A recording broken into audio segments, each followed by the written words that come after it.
नमस्कार दोस्तों। आज हम सोराइसिस की बात करने वाले हैं जो कि एक ऑटो इम्यून डिसीज है। तो आज हम इसके कारण, लक्षण और होम्योपैथिक मेडिसिन की बात करेंगे। तो बिना देरी किए शुरू कर लेते हैं। सबसे पहले तो समझते हैं कि सोराइसिस है क्या। सोराइसिस एक ऑटो इम्यून डिसीज है। एक ऐसा डिसऑर्डर है जहां पर हमारी बॉडी के जो इम्यूनिटी वाले सेल्स होते हैं वो हमारी स्किन पर ही अटैक कर देते हैं और स्किन में कुछ सिम्टम्स पैदा कर देते हैं। जैसे कि सबसे पहले आपकी स्किन में खुजली होने लगती है और फिर छोटे छोटे दाने आ जाते हैं और उन दानों के बाद आप जैसे खुजली करते रहते हैं तो वो लाल पड़ जाते हैं और उनसे पानी सा निकलता रहता है। और फिर उससे जब ये बढ़ता रहता है, बढ़ने के बाद में उससे हल्की हल्की सी सूखी सूखी भुरभुरी सी चमड़ी निकलने लगती है, चमड़ी उतर करके गिरने लगती है और फिर पूरी स्किन जो होती है लाल पड़ जाती है।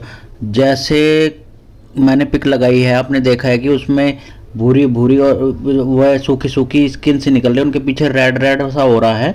तो ऐसे ऐसे सूखी सूखी स्किन निकलती रहती है, क्योंकि इसमें क्या होता है कि जल्दी जल्दी स्किन बनती रहती है, कमज़ोर स्किन होती निकलती रहती है, स्किन बनती रहती है। इसमें इसमें ऐसे ही होता है ये, और पीछे रेड होता चला जाता है। और क्या होता है कि ऐसे ही ये पूरी बॉडी पर हो जाता है। इसमें राहत की बात यह है कि ये एक से दूसरे को फैलती नहीं है, फैलने वाली बीमारी नहीं है। ये ऑटो इम्यून डिसीज है और लंबे टाइम तक रहने वाली बीमारी है। स्टार्टिंग में तो ये हल्की खुजली होती है, कई सालों तक बनी रहती है। मतलब जैसे कुछ लोगों को 2 से 3, 4 से 5 या 7 से 8 सालों तक बनी ही रहती है और बढ़ती रहती है। और ये ना तो किसी बैक्टीरिया के कारण फैलती है कि लोग सोचे कि किसी बैक्टीरिया के कारण होती है, बैक्टीरिया के कारण भी नहीं होती है।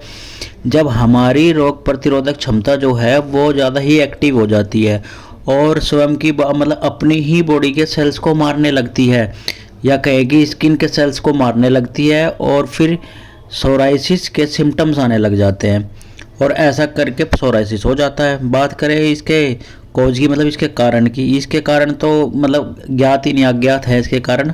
बाकी तो इसका जो एक फैक्टर तो सामने आया है कि जेनेटिक है। मतलब कि अगर कोई पर्सन है जिसे हुई है सोराइसिस, उसके मम्मी पापा को थी पहले कभी, मतलब मम्मी पापा में कि या किसी एक को भी थी, तो उसको सोराइसिस होने के चांसेस बहुत ज़्यादा बढ़ जाते हैं। दूसरा फैक्टर है, जो लोग नॉनवेज बहुत ज़्यादा खाते हैं उन लोगों को भी सोराइसिस होने के चांसेस बहुत ज़्यादा बढ़ जाते हैं। अगर आप स्मोकिंग करते हैं या फिर ड्रिंकिंग करते हैं तो भी चांसेस बहुत ज़्यादा बढ़ जाते हैं। मोस्टली तो क्या होता है कि जेनेटिक फैक्टर ही होता है, मतलब आपकी फैमिली में या आपके दादा दादी या नानाओं में से किसी को थी तो भी आपको सोराइसिस होने के चांसेस बढ़ जाते हैं। अब बात करें इसके टाइप्स की, मतलब कि सोराइसिस के टाइप्स कौन कौन से होते हैं, तो इसके टाइप्स भी अलग अलग टाइप के होते हैं। मोस्टली जो सोराइसिस होती है 90% लोगों को वो क्या होती है कि दानों से ही स्टार्ट होती है। फिर दानों से स्टार्ट होकर के मतलब हल्के से दाने हुए, फिर आप क्या करते हैं, उस पर खुजली करते हैं, खुजली करते हैं तो उसमें वहाँ पर रेडनेस बढ़ने लगती है। रेडनेस बढ़ने के बाद में क्या होता है कि सूखी सूखी स्किन पपड़ी सी निकलने लगती है, पत्ते से झड़ने, जैसे पत्ते से झड़ते हैं ऐसे सूखी सूखी चमड़ी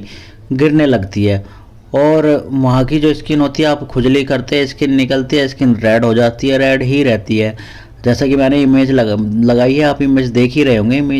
इसमें पपड़ी सी निकल रही है और पीछे से स्किन रेड रेड रह रही है। और जो ये मोस्टली क्या क्या होती है, जॉइंट्स में होती है, उसके बाद फिर हाथों पर हो जाती है, पैरों पर हो जाती है। कभी कभी तो ये क्या होता है कि कमर पर, पेट पर, मतलब कि पूरी बॉडी पर भी हो जाती है। कुछ लोग, जिन लोगों को मतलब लंबे टाइम तक रहती है, उन लोगों को पूरी बॉडी पर ही हो जाती है।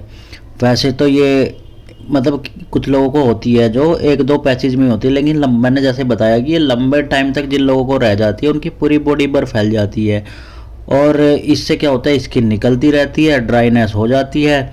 ये लक्षण थे आपके पी सोराइसिस के। अगर अब हम क्या कर लेते हैं, सीधे आप मेडिसिन की बात कर लेते हैं। अगर आप इन मेडिसिन को लेते हैं तो इन मेडिसिन का इतना अच्छा रिजल्ट है कि आपकी सोराइसिस को ये बहुत ही जल्दी ट्रीट करेगी, बहुत ही जल्दी ठीक करने का काम करेगी। सोराइसिस में आपको ये मेडिसिन ज़रूर इस्तेमाल करनी चाहिए और ये आपको ठीक कर देगी बिल्कुल। क्योंकि और वैसे सोराइसिस को ऐसा तो है नहीं कि सोराइसिस जल्दी ठीक हो जाती है, ठीक होने में टाइम भी लेती है। कभी कभी तो 1 साल तक ले लेती है। तो चलिए हम सीधा मेडिसिन पर चल लेते हैं। तो सबसे पहली मेडिसिन है हाइड्रोकोटाइल। मैं बता दूं तो जितनी भी मेडिसिन बताऊंगा मैं आज, ये सब की सब 30 पोटेंसी में लेनी है आपको। तो पहली मेडिसिन हाइड्रोकोटाइल, ये 30 पोटेंसी में है। बात करें हाइड्रोकोटाइल की, ये सोराइसिस के लिए बहुत ही इफेक्टिव मेडिसिन है। अगर आपके हाथ पैरों की स्किन बहुत ज़्यादा फट रही है और बहुत ज़्यादा खुजली हो रही है, जब भी आप खुजली करते हैं तो मतलब स्किन का जो है वो बुरादा सा गिरता है और सूखी सूखी स्किन निकलती है, साथ में स्किन निकलने के साथ साथ में पीछे रेडनेस रहती है। और अगर आपको लीवर की प्रॉब्लम भी है तो ये लीवर को भी ठीक करने का काम करती है। बहुत ही अच्छी मेडिसिन है। अगली मेडिसिन है पेट्रोलियम 30। यह सोराइसिस की समस्या में बहुत ही अच्छा काम है, स्पेशली जो सर्दियों में सोराइसिस बढ़ती है बहुत ज़्यादा, उसके लिए बहुत अच्छा काम करती है। और जब भी सीज़न चेंज होता है तो बहुत ही, और सोराइसिस बढ़ती है या खुजली बढ़ती है, उसमें बहुत अच्छा काम करती है। और साथ ही जो आपका जो होता है कि मौसम चेंज होता है, जैसा कि सर्दी से गर्मी स्टार्ट हो रही है, तो बहुत ही अच्छा काम करती है। साथ में चमड़ी बहुत ज़्यादा फट रही है और बहुत ज़्यादा सूखी सूखी स्किन निकल रही है, बहुत ही अच्छा काम करती है। अगली मेडिसिन है आर्सेनिक एल्बम 30। ये तो हर तरह की स्किन प्रॉब्लम के लिए दी जाती है। ये सोराइसिस में बहुत ही ज़्यादा इफेक्टिव मेडिसिन है। ईचिंग हो रही है बहुत ज़्यादा और पपड़ी निकल रही है तो बहुत ही अच्छा काम करती है। साथ में रेडनेस है तो भी बहुत अच्छा काम करती है। अगली मेडिसिन है रस्टॉक्स 30। स्किन आपकी रेड हो गई है, स्किन में दाने दाने निकल रहे हैं और पपड़ी निकल रही है, खुजली भी बहुत ज़्यादा हो रही है, और मतलब सर्दी बरसात, जैसा कि सर्दी, कुछ लोगों को सर्दी में खुजली हो जाती है, बरसात में हो जाती है, तो ये रस्टॉक्स तो बहुत ही अच्छा काम करती है। अब बात कर ले, ये तो थी मेडिसिन, अब बात कर लेते हैं अब इनको बनाना कैसे है। इसमें इसका आपको क्या करना है, कॉम्बिनेशन बनाना है।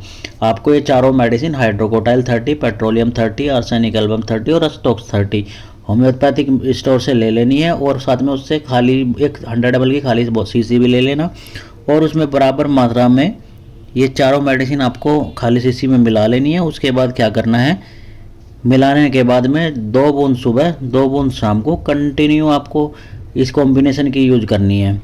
और साथ में अगर आप बायो कॉम्बिनेशन नंबर 20 लेते हैं तो ये और भी बहुत ही इफ़ेक्टिव हो जाती है मेडिसिन और बहुत ही अच्छा काम करेंगे। ये आपको इसमें अच्छा आराम मिलेगा और बहुत ही जल्द से जल्द आपको ये ठीक करने का काम करेगी। बहुत ही इफ़ेक्टिव मेडिसिन है ये। 5 से 6 महीने में, मतलब जितना कॉम्बिनेशन बनेगा ये आपका आराम से 5 से 6 महीने आराम से चल जाएगा, और इतने में ही आपकी जो सोराइसिस की समस्या है ये भी ठीक हो जाएगी।